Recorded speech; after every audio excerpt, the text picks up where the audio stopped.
Let's go.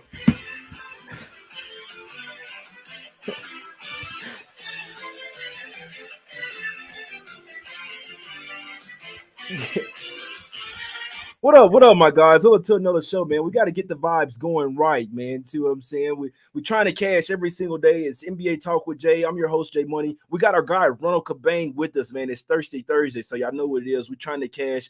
Definitely about to deep dive into these games. Y'all know how my guy Ronald does it. What's up with you, Ronald? Everything cool with you, my brother? Yeah, man. We're just trying to get right on the NBA here. I mean, the last week or so have been rough. Hopefully we get back in the winning ways. But I have my show every day. I mean, those who tune in, you guys can see the whole process of what I do as far as capping.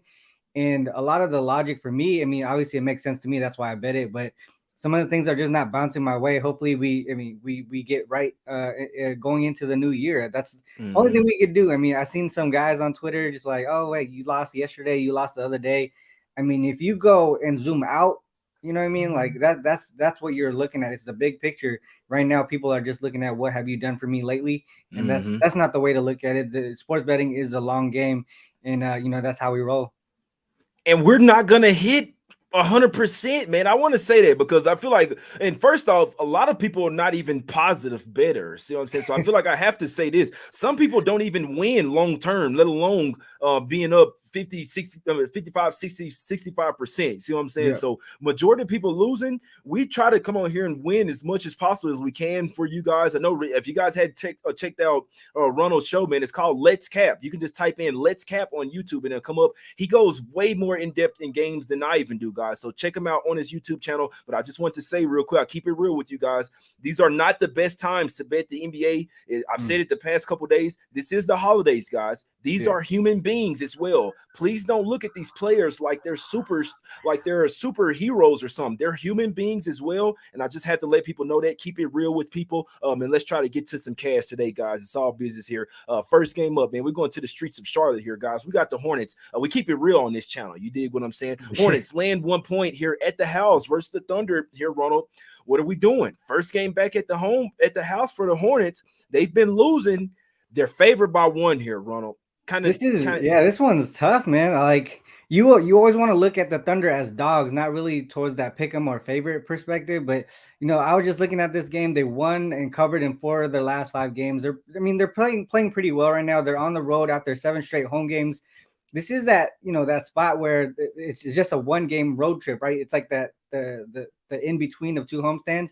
They go back home for another 2 games here, so it's a weird spot there. The Hornets, obviously, I just don't want to back them just because of how they've been playing lately. They lost 2 straight. They both games have went under. This is the first home game after 6 road games as well. So that's another fade Mm-hmm. spot that we usually look at. And Facts. from an injury perspective, Poku's out. Robinson Earl is out for the Thunder. On the Hornets side, they're messed up too. Cody Martin's out. Nick Richards, Oubre, I believe, is doubtful. I just don't want to mess with this game, to be honest. I think a lot of things are pointing in different directions. Thunder on the road, 5-11 straight up, but 10-6 against the spread. But like I said, it's more so when they're dogs, like the heavy dogs. Mm-hmm. They're 10-3 against the spread when they're 5 more points or more dogs. And other than that, they're really struggling. And if you look at the other side, Hornets, they're 29th in the league in offensive rating and 28th in defensive rating in the last 10 games. So I can't really back either of these teams here in this spot. Yeah, this is a tough game, man. I can't say. I have to say this. It looks super easy to take the Thunder here, my guys. You know Yeah. we do. We look deeper into games. We don't just take games based off perception, right? We don't take them off recency bias. Recency bias here would say take the Thunder and go to sleep here. I'm not buying it. I could only look towards the Hornets here. They have played a lot better basketball. First game coming home off the road trip. Hmm. It's in theory a fade spot, but it's not something that's going to fade every single time, right? Yeah. Especially when you had a horrible road trip. I believe what the Hornets made only won one game on that road trip. You see what I'm saying? So it's not like it was a successful road trip. This team probably needs to come back home and get to their home crowd or whatever. You mentioned Kelly Oubre and Nick Richards. They're going to need Oubre. I'll tell you that right now. They're going to need Yep. both of them. So I can't say a lot of people are probably going to take the Thunder here. personally, I disagree. I actually lean Hornets here heavily. Obviously, this team has not been playing a ton of defense, right? But it just kind of, and another thing as well, something I've been noticing, when the Thunder first face another team that has a lower record than them, the tank master kind of comes out. So that's the only thing I'm gonna say. If the Thunder want another team to kind of catch up to their level, right? Thunder doesn't seem like they're tanking, but not too far away from the bottom as well. If they want the Hornets to kind of gain some ground on them, they can kind of sort of let them win this game. I'll remember vividly. The game, I don't remember the game, but they gave it. I believe it was the game versus the Pelicans. Ronald, just real quick. This game went to overtime. I'm telling you, the Thunder tanked that game. They went ISO ball with a few seconds left with Trey Mann, SGA in the game and everything. You know who the ball should be in, right? That leads me. I'm like, the Thunder are kind of tanking, bro. Why would they let Trey Mann try to go ISO ball and win the game? It went to overtime, and you could tell in overtime versus the Pelicans, they wanted no business in winning that game. I'm off this Thunder game. Off this Thunder team in this type of game. I could only look Hornets here.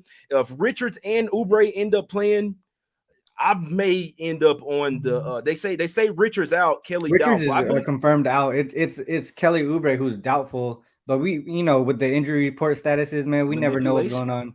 Manipulation. This could be the injury report manipulation game today. Hornets are nothing for me, guys. Sorry, I spoken a little too much on this one, but looks super easy to take the Thunder. I think that the Hornets are the right side in this game. I hadn't taken it, injury concerns, but I do think the Hornets will bust out offensively in this game. Heavy lean Hornets -1 for me. Ronald, let's go over here to the next game. Let's go to Indiana here. We have the Pacers getting 5 points at the house versus the Cavs. Cavs coming off a couple of straight losses here. I believe Halliburton is questionable here. Game time decision.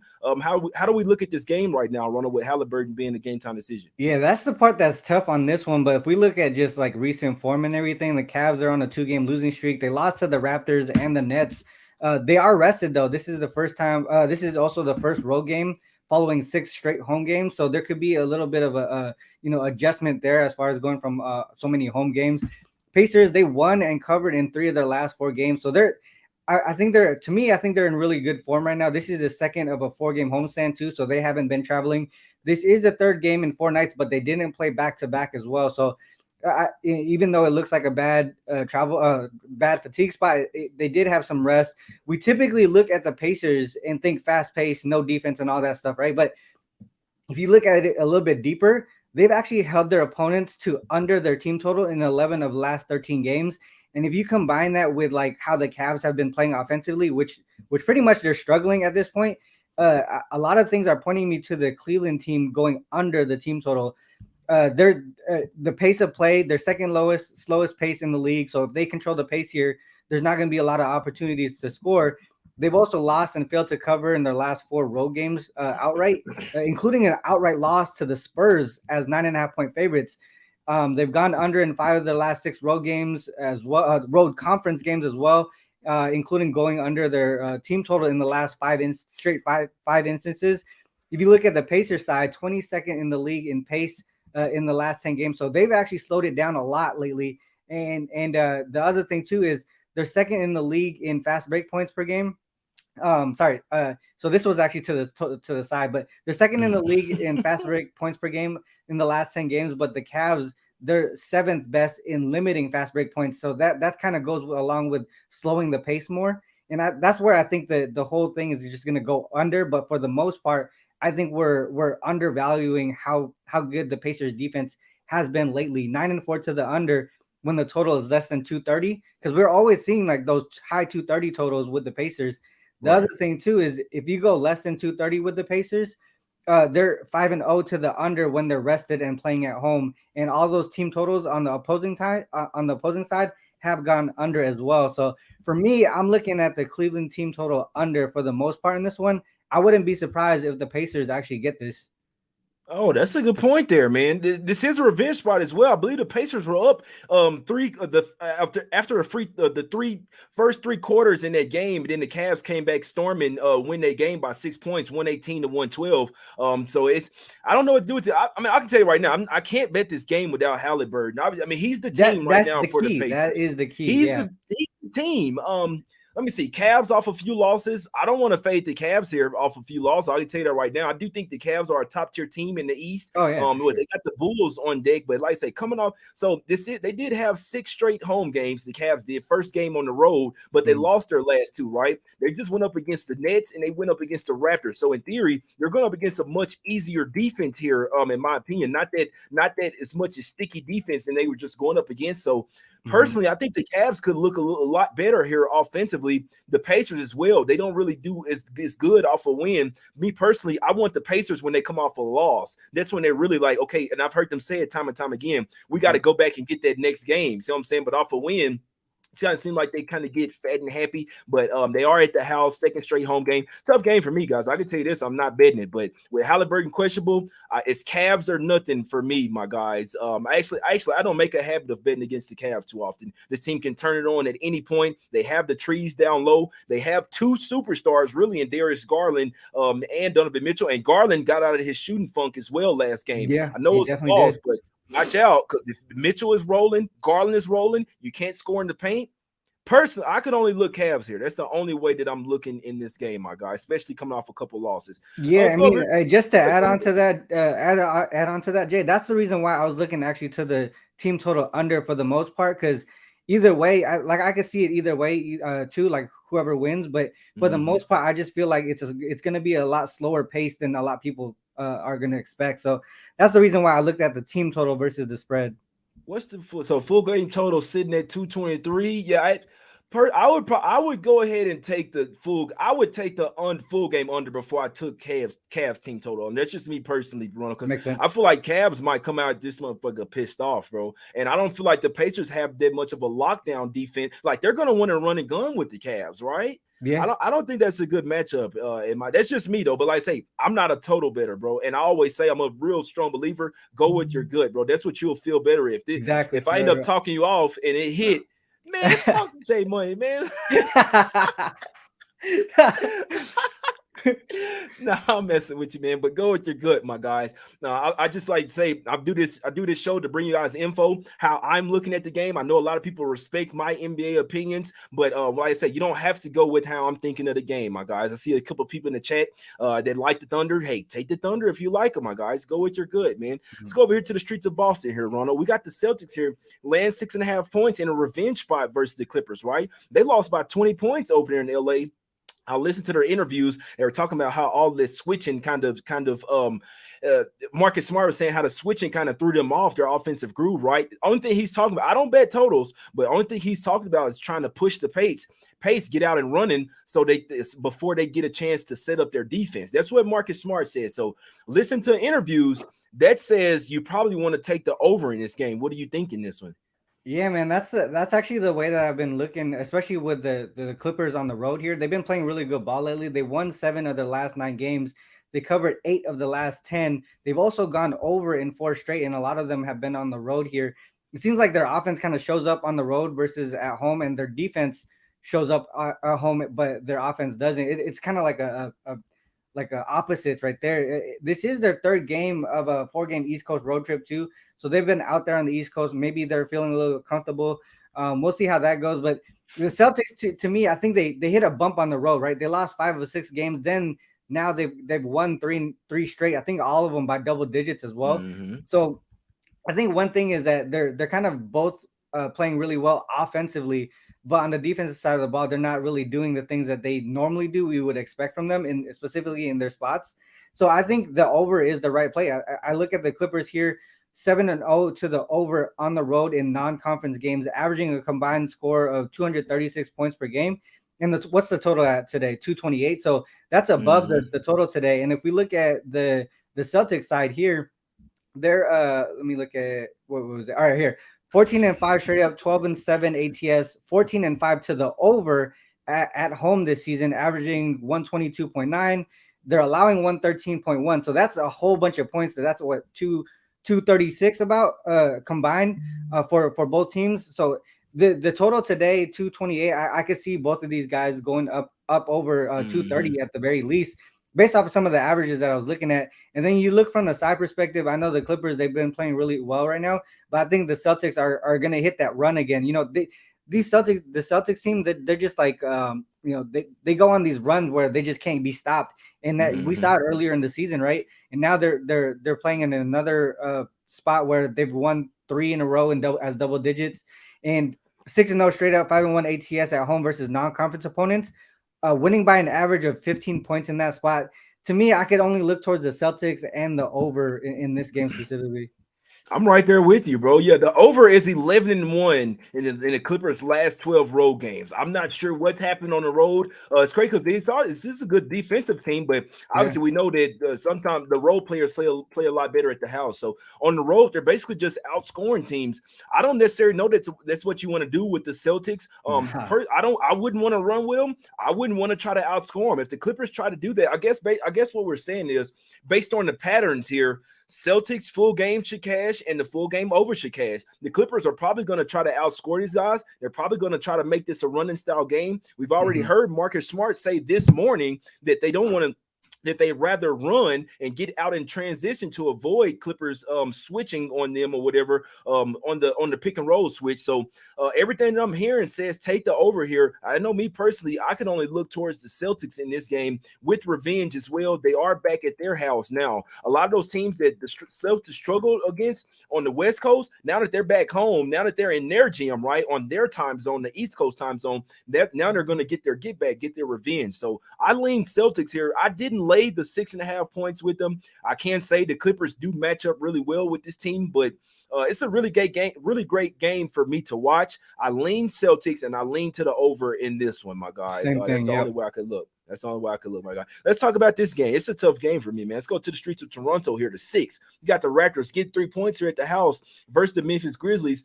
Grizzlies been burning some people money, man. Lost 4 of the last 5 games. They even come home versus the Suns in that one, laying 8, and basically get smoked in that one. Fran VanVleet is questionable here with the back injury. I can say I think the Raptors will get smoked if he's not out there. Obviously, their main point guard, main source of 3-point shooting as well. I know they got Pascal Spicy P going crazy over there, but what do you think, bro? When will the Grizzlies try to turn this around, Ronald? Yeah, that's tough. I mean, like I think a lot of people have noticed ever since Ja came out and said nobody in the West can mess with him. They've been going downhill. But this is an Eastern Conference team, so maybe the Eastern Conference don't see it the same way here. But Yeah. for the most part, they just haven't been playing well at all. They lost, like you mentioned, lost and failed to cover 4 of the last 5 games.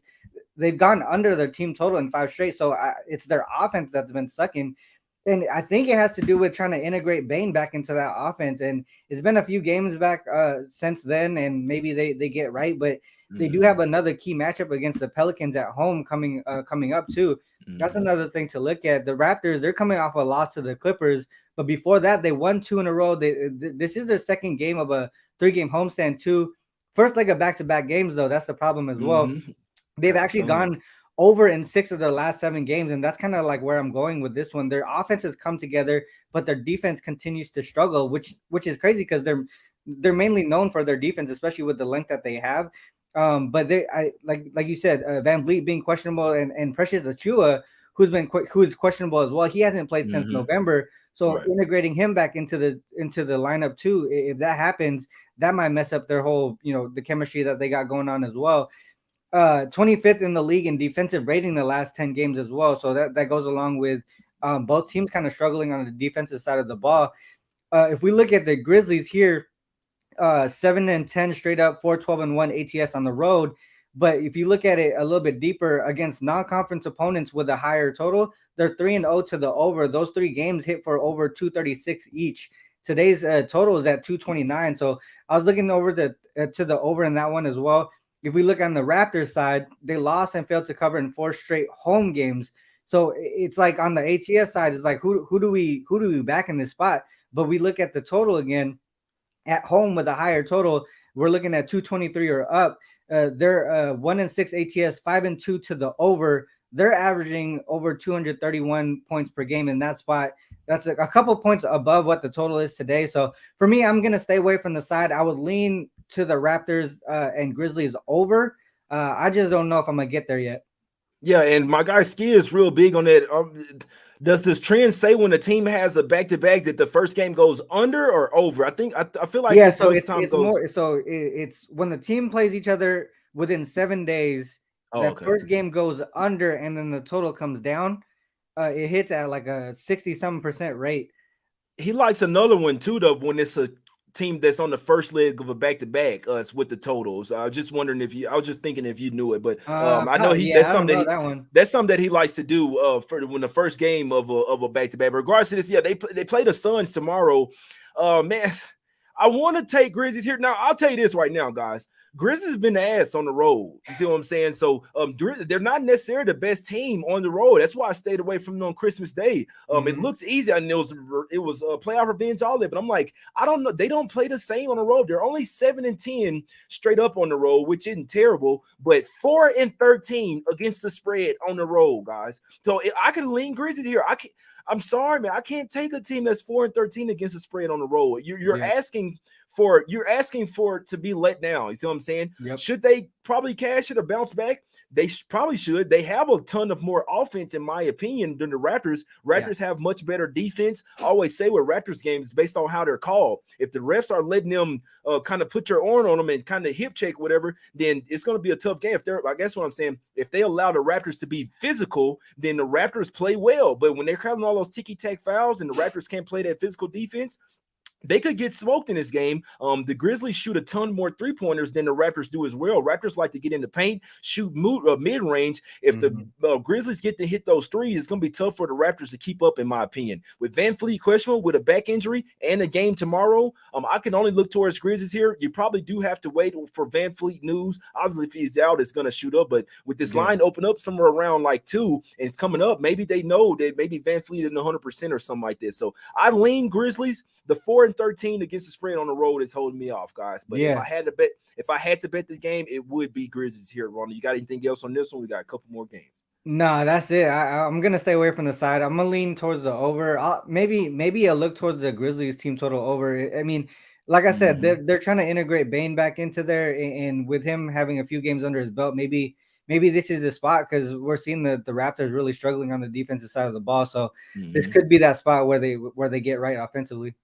And it's also a possibility that the Raptors could struggle here with depth as well. And I'll say if Van Fleet is out, I mean, I know Scotty Barnes can run the point. Other than that, they got Malachi Flynn. This team is not deep at the guard position, guys. And I'll be honest, this Raptors team is a good team. They have to go out there and try to get a backup point guard, man, or even starting point guard. You got to get some more guards. They have enough wings. I mean, this is freaking wing stop over here. See what I'm saying? They got wings for days, my guys. Length for days. Just got to get some more ball handlers, some more scoring distribution, in my opinion. So lean Grizzlies there, my guy, especially if Bane gets it going from 3. He hadn't looked well so far. If he gets going for 3, this one could get ugly. Couple more games here. I do have a play on the last game, guys. So I do have a play on the last game. We're going to the streets of San Antonio here, man. We got the Spurs getting 5 points at the house here versus the Knicks. RJ Barrett out for a week. Brunson, he has like a hip pointer. He wasn't walking well before their last game.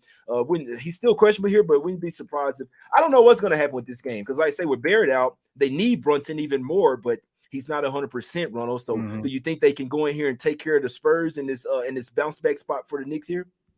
I don't know, man. I think this is a tough spot here. I mean, they were kind of streaking for a little bit, right? And then now they lost 4 straight games. They covered in the last game against the Mavs when the Mavs didn't have the Knicks didn't have Brunson or Fournier, right? Or Barrett. Barrett got injured in the first minute, I think, in that game, and then Luka just went off like that historic game there. This is the second game of a 3-game road trip. The Spurs are coming off a double-digit loss to the Thunder.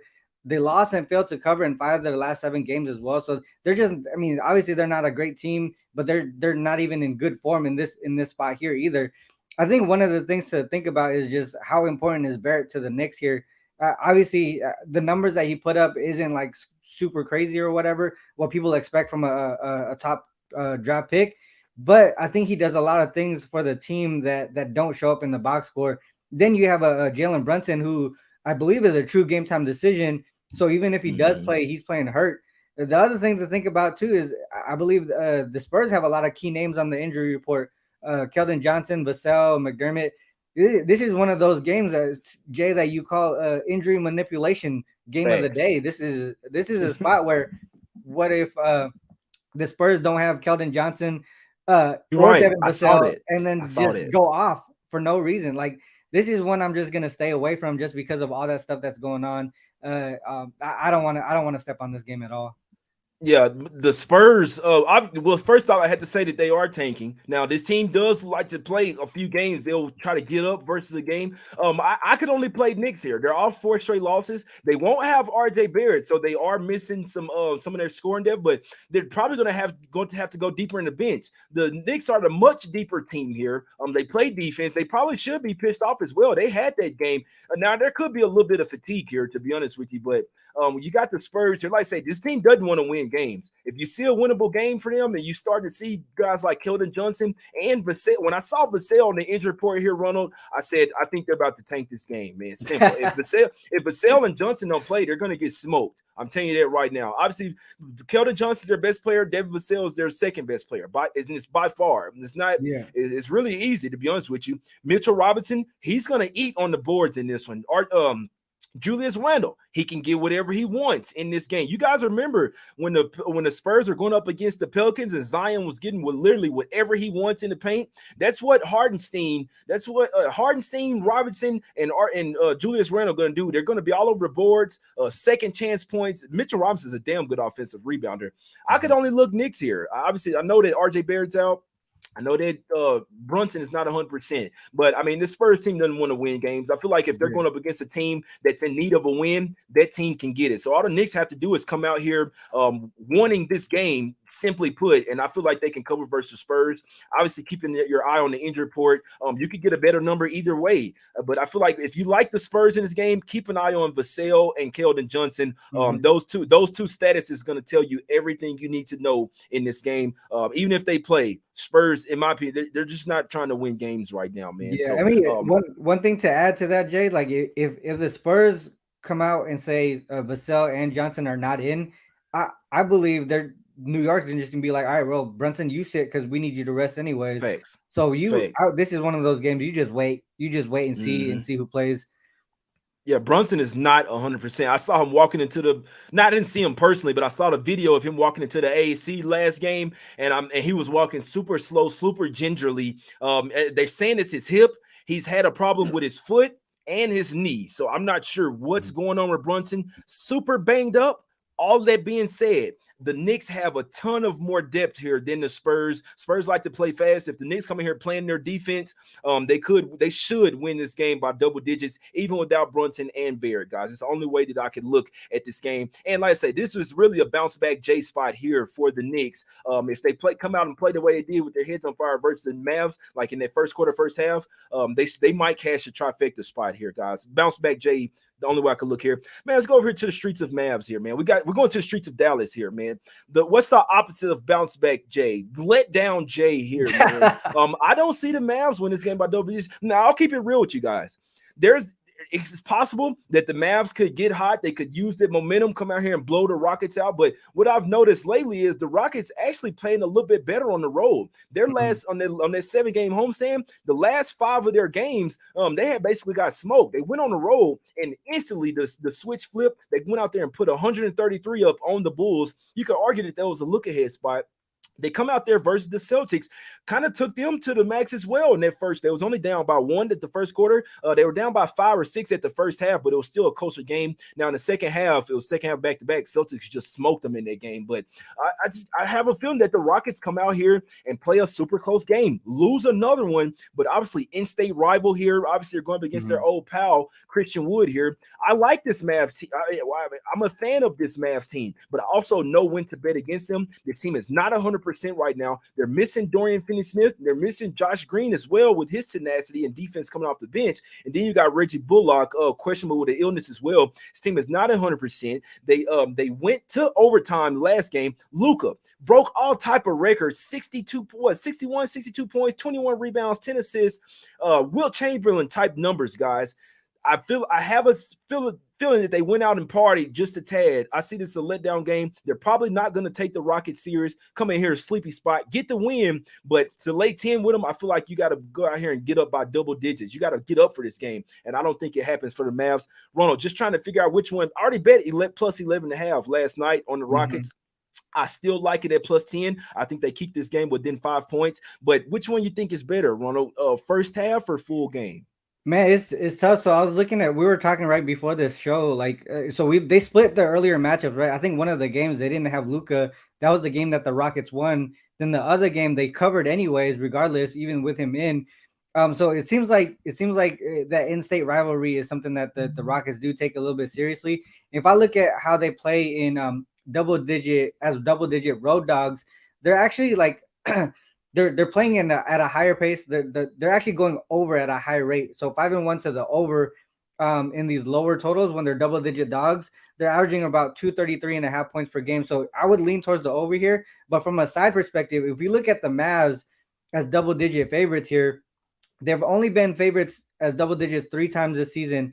2 of the games were against the Nuggets when they didn't have either Jokic or Murray. So that's why the line was the way it was. But if you look at the game against the Thunder, they didn't cover they were actually down in the first quarter. The Mavs were down in the first quarter as double-digit favorites. They were up by like 3 at half. So they didn't cover the first half spread. Then the game actually went into OT, and the Thunder eventually just won that game outright. Dude, this is, like you said, this is a huge letdown spot after a historic game. They went into OT. Luka played 47 plus minutes. This could be a spot where you could take the Rockets maybe the first half. I would maybe say the first half. I don't know. But to be honest, it should be the full game as well. So yeah, I wouldn't say either the first half or the full game is better than the other. But we know Luka plays that whole first quarter. So maybe I don't know. It's tough. It's tough, but I can only look towards the Rockets' way and towards the over as well. Man, you know what Luka said after that game? He said, "Man, I'm tired as hell." He has to carry this team on his back, man. This guy is like Giannis over there in the Bucks, man. And I know the fanboys, but like I say, I'm a fan of the Mavs. Guys, it's Luka and everybody else, man. This team is not that good this year, bro. You got to be real with yourselves. You see what I'm saying? It's like when I say Giannis is leaving Milwaukee, you got to be real with yourself. You already won a championship over there, man. You got to realize that it's him and everybody else. On this Mavs team, it's Luka, and then it's everybody else. Now, they still got Dinwiddie. He can ball. They still got Tim Hardaway Jr. They can ball, but unless one of those other go off for like 25, 30 points, they're not blowing teams out, and they're not blowing bad teams out as well. Mavericks 1-8-1 against the spread last 10 games versus a team with the losing straight up record. They don't get up for these bad teams, man. That's what the Rockets are. Rockets just lost to these guys not too long ago. Luka had 50 points in that game, and guess what? When you have 50-point game and you're barely winning games, that's not a good sign in my opinion, man. So I like the Rockets here. I took them full game. I think the first half +6 is worth the play as well, but full game is where, in my opinion, Mavs might run out of gas at least a tad bit. And sometimes the only thing with Rockets is I hate it because sometimes they'll come out, play a really good first quarter, first half. Second half, they'll absolutely fall off the ropes, but I don't think it happens here. I think it might be the opposite, where the Mavs might be up and then kind of run out of gas a little bit in this one, get a little lead, then might even be up 15 or something in the fourth quarter. Then the Rockets make that huge push. And I think that's what happened in the Thunder game as well, Ronald. The Mavs had got up double digits in that game. Before you know it, it's a 1-point game. I believe it went to overtime as well. Went into OT, So give me the Mavs here. Coming off an OT game, Luka played a ton of minutes. He says that he's tired as hell. That's all I need to hear. Give me the Rockets here on the road. I'll go a +10. This is a personal play of mine, guys. I'm not telling you to take this. I always say it's an ugly ass play, man. But these are the plays that make me. I'm taking Rockets. I took them last night +11.5. I'll say I'll go for the show purpose. Personal play +10. There's a few 10.5s out there as well. Heavy lean to the first half as well, +6, my guys. But I do like the Rockets to keep this one close. I'll be honest, I think this is a game that finishes within 5 points, in my opinion. Yeah. And also wouldn't be a bit surprised to see the Mavs lose this game outright, man. But give me the +10 in this one, Ronald. Any other thoughts on this game, my brother? Yeah, just to add on to that, I was just talking about how the Mavs they lost and failed to cover against the Thunder as double-digit favorites. The Mavs came off an OT game, and that's exactly what happened. So this is pretty much exactly the same spot here, where they're coming off an OT game that they won, and they're playing a team that is lower level and as double-digit favorites. This is a spot where I can see exactly what you said. The Mavs maybe winning by 2 or 3 points at half, and then they kind of let go in the second half with that fatigue. Because man, even in that last minute with Luka, off a rebound, his ass was like leaning down trying to catch a breath. Like he was dead tired. Like there's no way that he's gonna be able to play a full. Maybe I would be surprised if he hit like 36 minutes today.